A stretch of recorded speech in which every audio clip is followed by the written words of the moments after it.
The lights in the restaurant were soft, the kind that made everyone look a little better than they felt.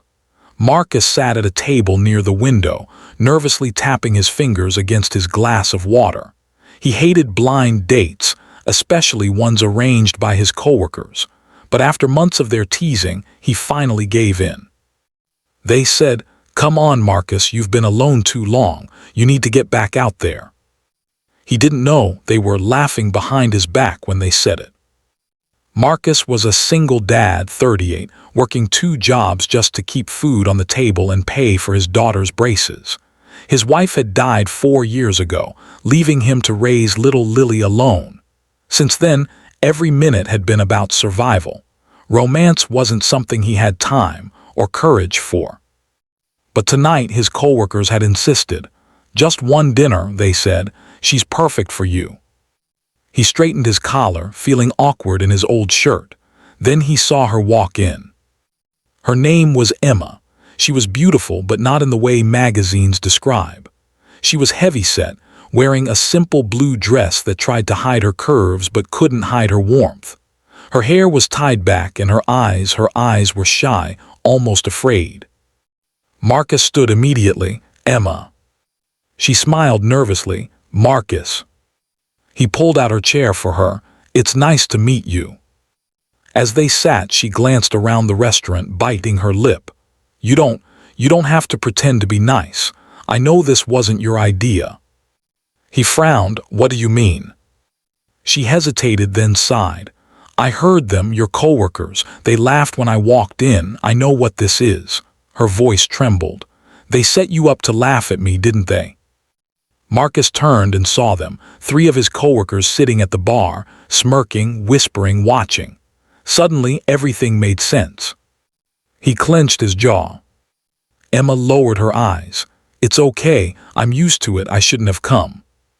Marcus took a deep breath, then stood up so that everyone in the restaurant could hear him. His coworkers looked up, surprised. He looked at Emma, at the kindness in her eyes, the sadness she tried to hide, and said loudly, "No, you shouldn't go anywhere. You should stay because you deserve better than this." The restaurant grew quiet. Then he turned toward the bar where his coworkers sat. "You think it's funny to make someone feel small. You think it's a joke to humiliate a woman just because she doesn't look like your shallow idea of perfect. You're the joke." His voice shook, not from anger, but from truth. "You don't know this woman. You don't know that she works 12-hour shifts at a nursing home taking care of people no one else remembers. You don't know she volunteers every weekend reading to kids in the hospital. You don't know that she had the courage to show up tonight despite knowing how cruel people can be." Emma's eyes widened. "How did you?" Marcus smiled softly. "Because that's what my daughter told me. She said you read to her in the hospital when she broke her leg last year. She called you her angel." The room went completely silent. One of his coworkers looked down, ashamed. Marcus stepped closer to Emma and said gently, "I didn't know it was you until now, but I'm glad it is." He turned to the waiter. "We'll have dinner, and send the bill to those gentlemen at the bar. They owe her an apology." Laughter broke out, not mocking this time, but genuine, proud laughter from the other diners who'd overheard everything. The coworkers quickly left, red-faced. Marcus sat down again, his voice soft now. "I'm sorry they did that to you. People can be cruel." Emma blinked away tears.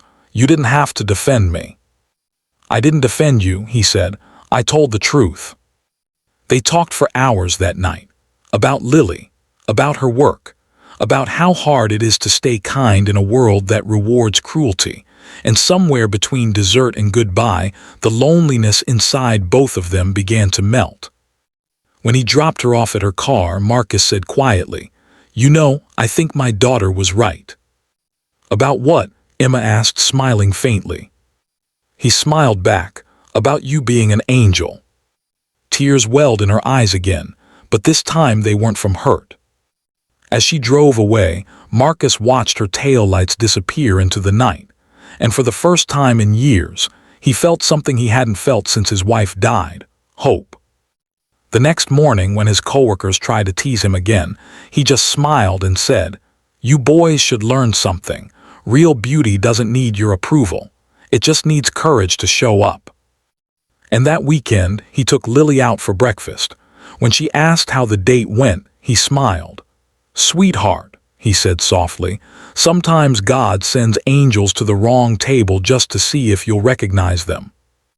That's the story of how the joke backfired, and how a single dad, meant to laugh at a stranger, found something to believe in again.